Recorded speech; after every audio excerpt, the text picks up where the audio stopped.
Good evening. My name is Joe Sam Robinson, and it's my pleasure to have with us once again Dr. Buck Melton. Welcome, Buck. Always glad to be here. I normally make some kind of comment about your many accomplishments, but I'll back away because of your intrinsic modesty. I don't think I have that many accomplishments. I keep your modesty is one. I must say the only accomplishment that has ever really impressed anyone is when Christian Laettner of the Duke Blue Devils made that three-point field goal against Kentucky back around 1991. Yes. And the next morning in class, I told my class, I taught Christian Laettner everything he knows about history. Yes. And it impressed the heck out of my students that I had Laettner as a good student. Story. That's good. Well, they'd never been impressed up to that point, so now they are. Our TV audience can likewise be I impressed. taught Christian Laettner. Okay, great. Well, we can talk about a lot of things. We often do. Maybe something on grand juries. And I don't think many people know much about them. I'm such a person. Mm-hmm. What does a grand jury do, and what's the deal with grand juries? Well, the idea of a grand jury is, and I already know from a little bit of our pre-show talk that you are very leery of them, but the idea of the grand jury was actually originally to try to put some sort of restraints or limits on government, to force the government to show that it had at least a plausible case to show that someone may have in fact committed a violation of the law, and that we are not going to drag someone to trial and through the expense of a trial, the embarrassment of a criminal trial, the complexities and inconvenience of a criminal trial, unless the government can actually make some sort of showing that it's got something there. And so it's a one-sided, more or less ex parte procedure whereby the prosecutor puts on evidence before, and literally grand jury means the big jury as opposed to the petit jury. And you don't hear the phrase petit jury much anymore, but that's what most people think of when they think trial jury. If you watch Law and Order, the jury Yes. of 12 people to decide guilt or innocence. The grand jury is a big one of perhaps twice that. Yes. And people being examined before the grand jury can't bring their attorneys in with them. There is no cross-examination. It's simply being questioned by the prosecutor, and the grand jurors themselves may be able to ask questions, and the grand jury will then decide whether or not to present what is called a true bill, saying there is sufficient evidence to warrant going forward to a full-on adversarial trial. Well, now, so presumably this has been put there for protection. Is that right? So the idea is, were it not for these grand juries, presumably a government prosecutor could just say, I've decided to charge you with something. Or, well, yes. And actually they do that. The grand jury requirement is in the Bill of Rights. I believe it's the Fifth Amendment. I should know that off the top of my head, but it's been a long day. But it has never been, that is one of the very few provisions of the Bill of Rights that has never been incorporated against the states. So state governments and state criminal law systems may use the grand jury system, but they're not required to. So in Georgia, you can proceed on what is called a criminal complaint or an information, which essentially the prosecutors and law officers say, we think we've got enough evidence here, so let's bring them in without going through the grand jury process first. So if I can understand this, a criminal charge, presumably we're talking about criminality here.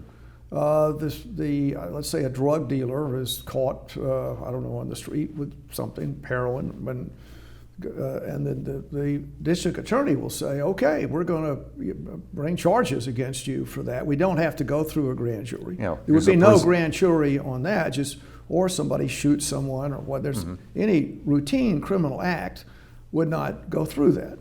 Well, so the grand jury is there not for routine criminal acts, but to protect people in what circumstances? Well, once again, you cannot be criminally tried in federal court unless there's been an indictment by a grand jury.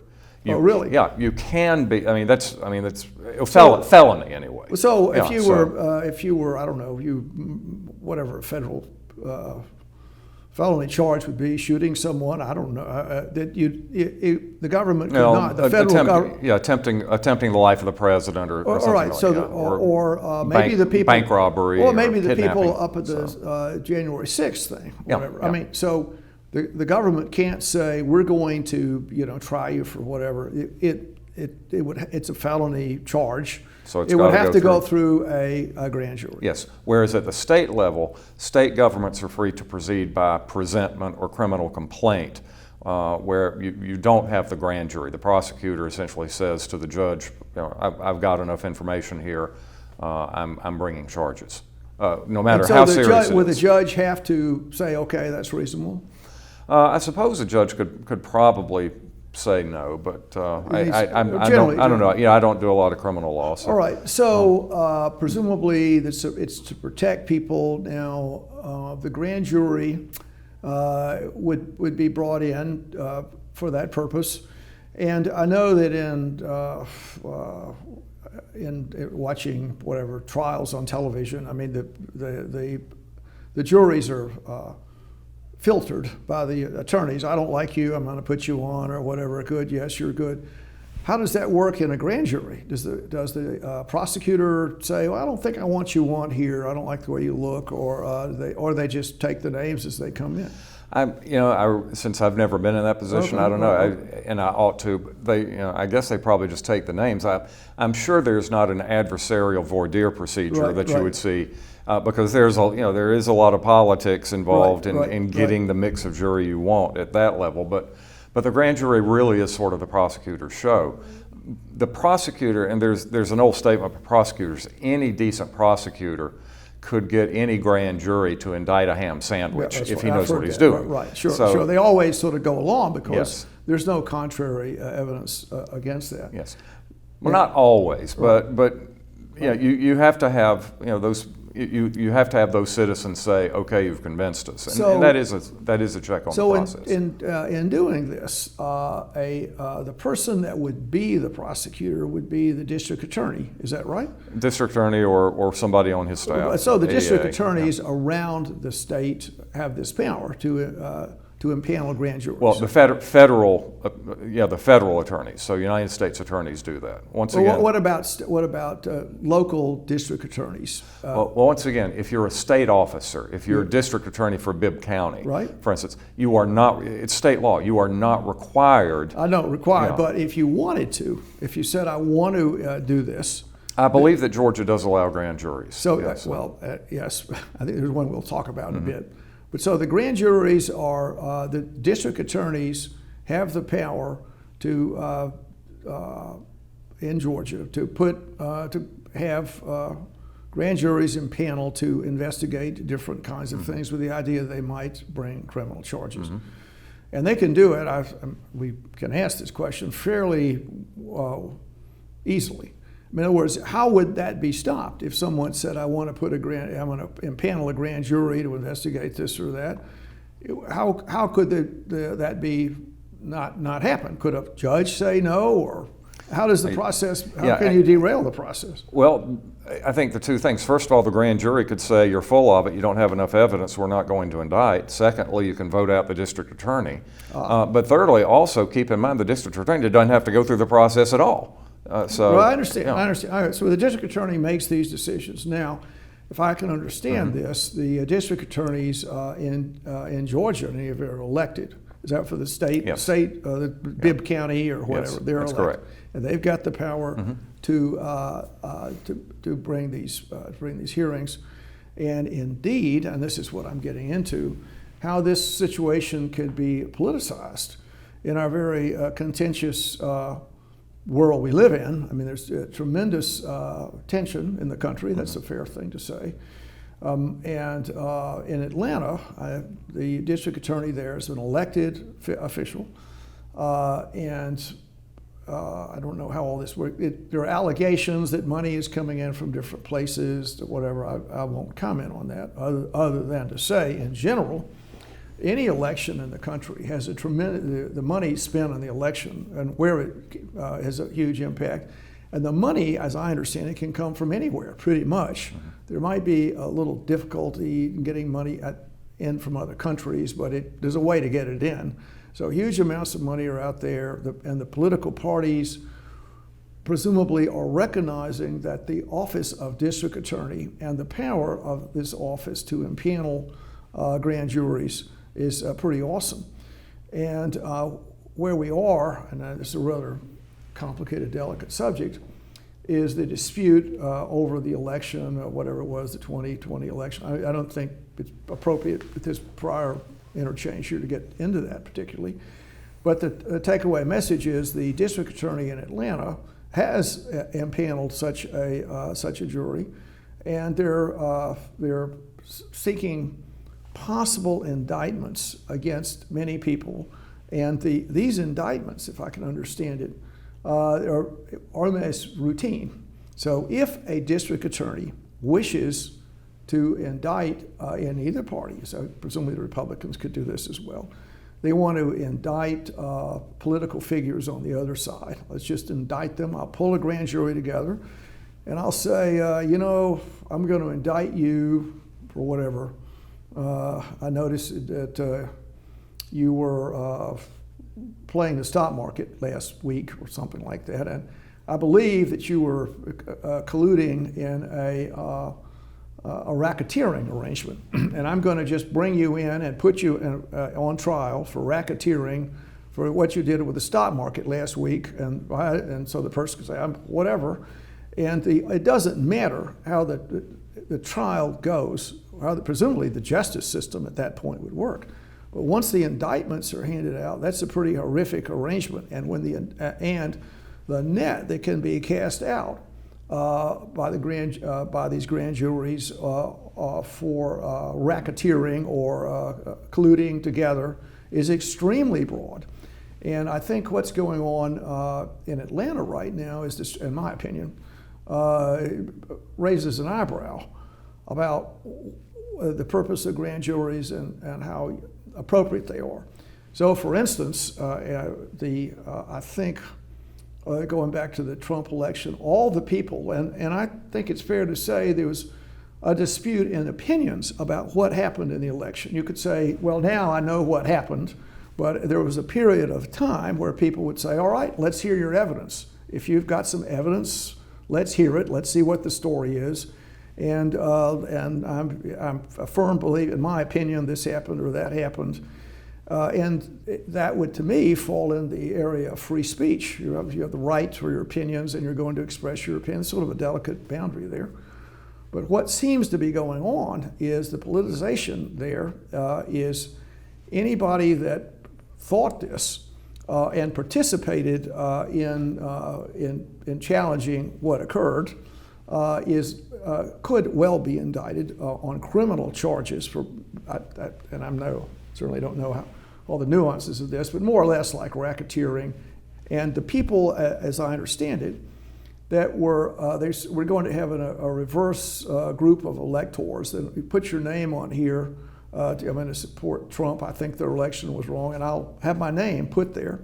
That could have been a racketeering story, even though the people that were on there were, just many of them were just kind of normal people walking around, a football coach or something. Oh yeah, you could put my name there. I'm not getting any money. I just think, well, probably what I read and what I saw on TV or whatever, I think probably the election was wrong. And now I think it would be unlikely, I could be wrong, that people would be actually go to prison for this. I don't think that system would not happen. I certainly don't think it would. But almost any national figure can be indicted, and so the major, from all over the country. So if a person has a grand jury, they brought it in, they can do whatever they want, and they've decided to basically indict all of their political enemies, and what's going to stop that? And so I'm somewhat disturbed about that. And I will also say this.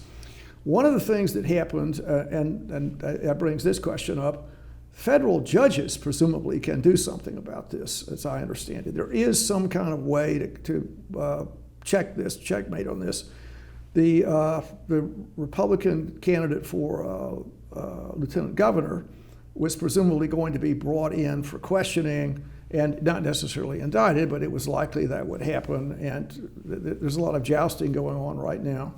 And the district attorney in Atlanta that's handling this had a sort of a party for a big supporter of the Republican lieutenant governor's, I guess, adversary in the general election on the Democratic side, meaning that there was evidence there that her actions were not neutral and appropriate for the office that she held. Well, I'm not sure I would call it evidence from a legal standpoint. I would call it perhaps suspicious, but all right. Well, I mean, still, so, the fact that the federal judge went in there to do something about it, it would be interesting. And right now, I'm making this point, is that the grand jury, you could say rightly or wrongly, the way it functions and is structured, I think it would be appropriate to have some kind of check on it. Check on particularly in our adversarial world that we have, so that, you can't just go out there and try and do these things. And it's not just the Democrats. I mean, and I'm not enough of a scholar to know about it, but I think around the country, people have done this in different places and times. And it also can help the political career of the district attorney that does this. And I mean, I think we could say that. Do you have some comments? Well, I would say, what kind of checker system would you put in place? And I would preface that by saying, going back to the very famous statement of John Adams, we need a government of laws and not of men, that if there is a contempt for the law, then passing another law is not going to help. Once again, the origin of grand jury was in fact to protect the citizenry, yes, against exactly the sort of arbitrary and right, politicized behavior that you're talking about. I mean, the reason why we have so many criminal procedural guarantees in the Bill of Rights, the 4th, the 5th, the 6th, the 8th, and amendments, is because government has got such deep pockets and has got such manpower and is so powerful, and that governments throughout history have very often been perfectly happy to use the criminal process to persecute its political enemies, that we have to somehow level the playing field. And we do that by giving both people who are suspected of breaking the law and who have been formally accused of breaking the law all of these rights.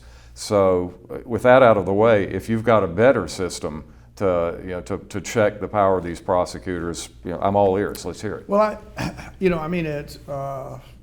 it's pretty complicated about the good things they do. So I'm not knowledgeable enough to know. Presumably they do all kinds of good things. If they conduct an investigation, maybe they can really get into the interstices, shall we say, of the mafia. I mean, maybe there's a way they can really, and I think they've got subpoena power, so they can really pull people in, and they can really construct. They can undertake investigations that are meritorious. I would say that, and that all sounds okay to me. But the issue is, if there's an overt political,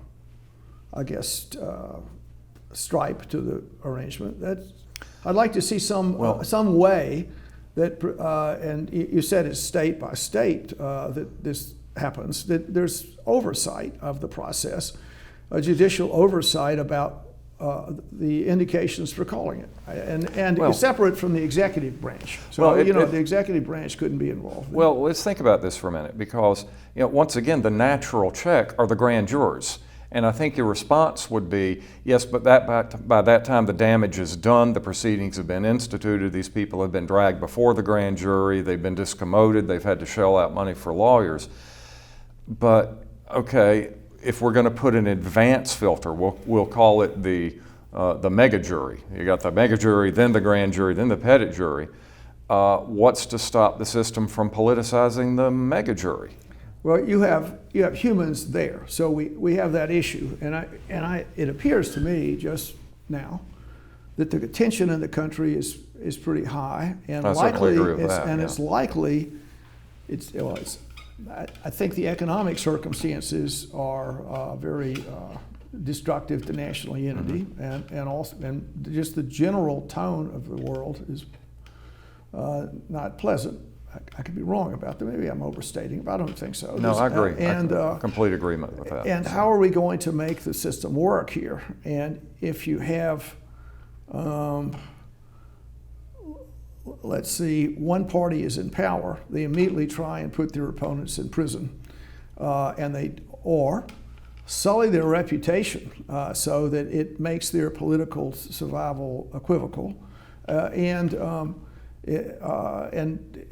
it's been said, at least I don't know all the details well, this person was indicted, his lawyers, and he was bankrupt by the whole arrangement.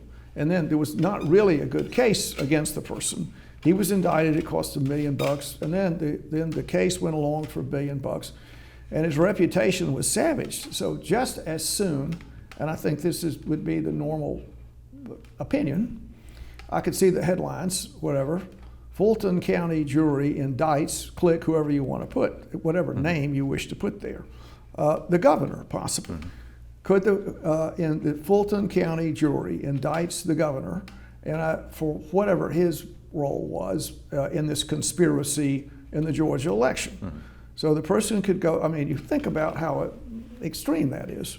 I believe it's a very extreme situation, particularly when, at least for a while, there was a substantial question mark about what was happening, a substantial question mark.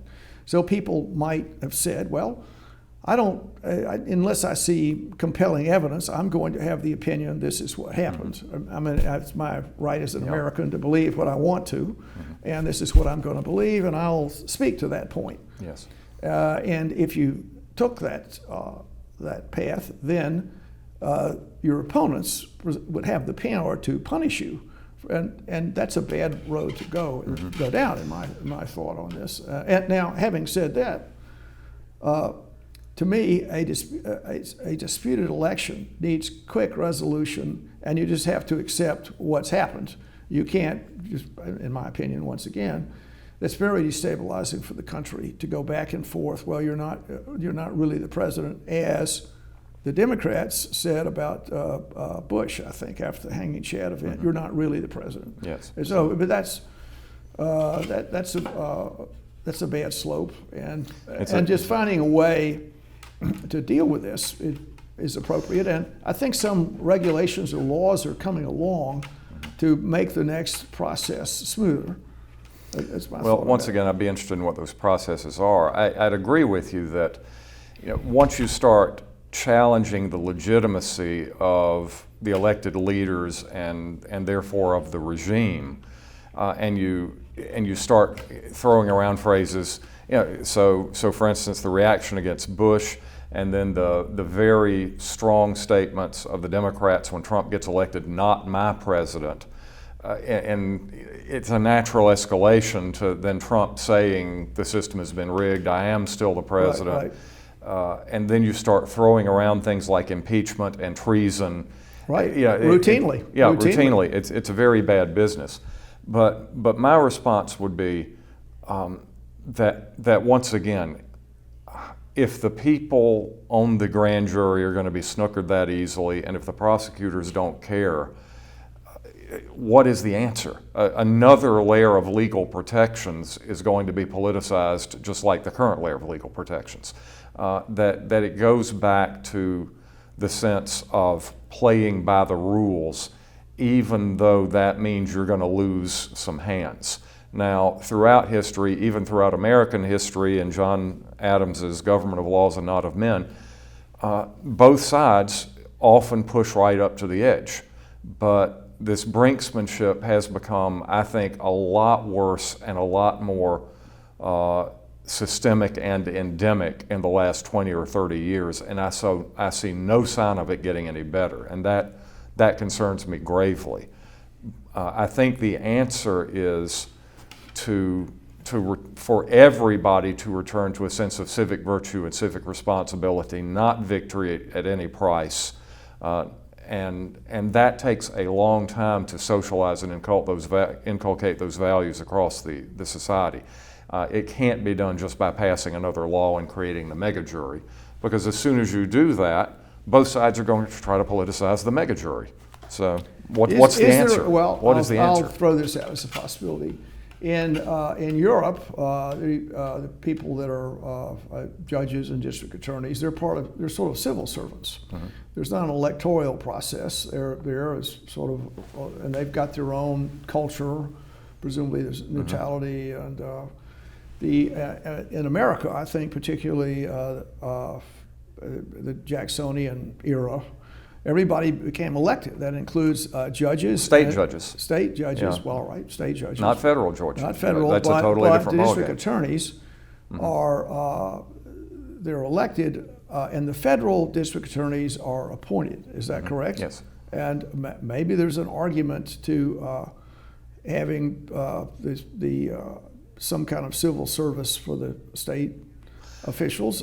Now, I know that's quite controversial, but I'll throw that out. And do any states do that? They might not. There might be no state that doesn't elect their district attorneys. Yes.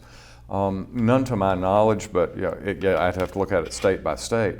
But I would argue that either way is subject to abuse. I mean, you have many times on this show talked about how these unelected Supreme Court justices, who themselves were Supreme Court clerks when they were 25 years old, and coming out of the Ivies and have that right. very narrow parochial things, and they are dictating their worldview onto a defenseless democracy. And now you're flipping that around. You're saying that these elected DAs are the slaves of the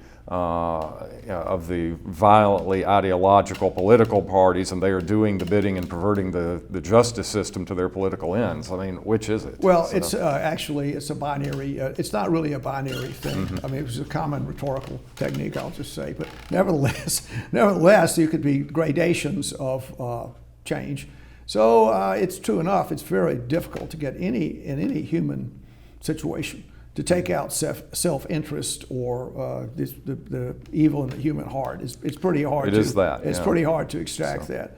It just seems to me that some other mechanism, maybe in getting a grand jury, so I'm going to do a grand jury, and I have to get the approval, let's say in Georgia, of the Georgia Supreme Court. If I'm going to do this, the elected justices on the Georgia Supreme Court. But that's right. That's true. That's correct. Nevertheless, they've been, I would say, quasi-elected, if I could phrase it that way. I'd say they're elected. It would be rare to have two people disputing. I think the way the deal goes is that when the person retires, the governor appoints another person. It's rare to have a dispute. I mean, for what I know of it, rare to have a disputed. I guess it happens. Well, not a disputed election, but they are popularly elected. I know that's the custom. That's the custom. But they're nonpartisan. Well, that's right. So. But actually, it would be unusual when someone wishes to. The deal is to the governor, I'm going to basically resign. Okay, do it 6 months before your term is out, and I'll put a person in there. And almost always that person gets the job. Mm-hmm. But what I'm saying is there's at least another realm of restraint on what's up, and that might be a thought if I can't get a civil service kind of arrangement. And of course there is nothing is perfect, but I just wonder about some other sense of restraint. And another question to ask would be, in other states, is there a restraint for this?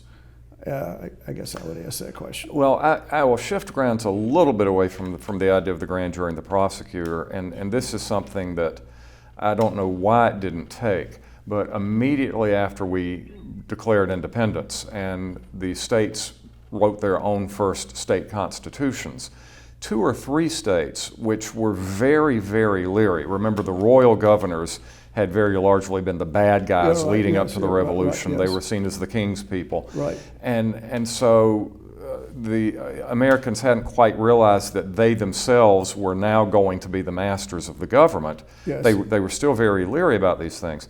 In a couple of places, Pennsylvania was one of them, I think there was another state, they elected essentially or created in their constitutions a fourth branch of government called the Council of Censors. And that once every year or once every 2 years, these censors would meet to review the actions of the state legislature and the state executive. And if it didn't like them, it would essentially veto them.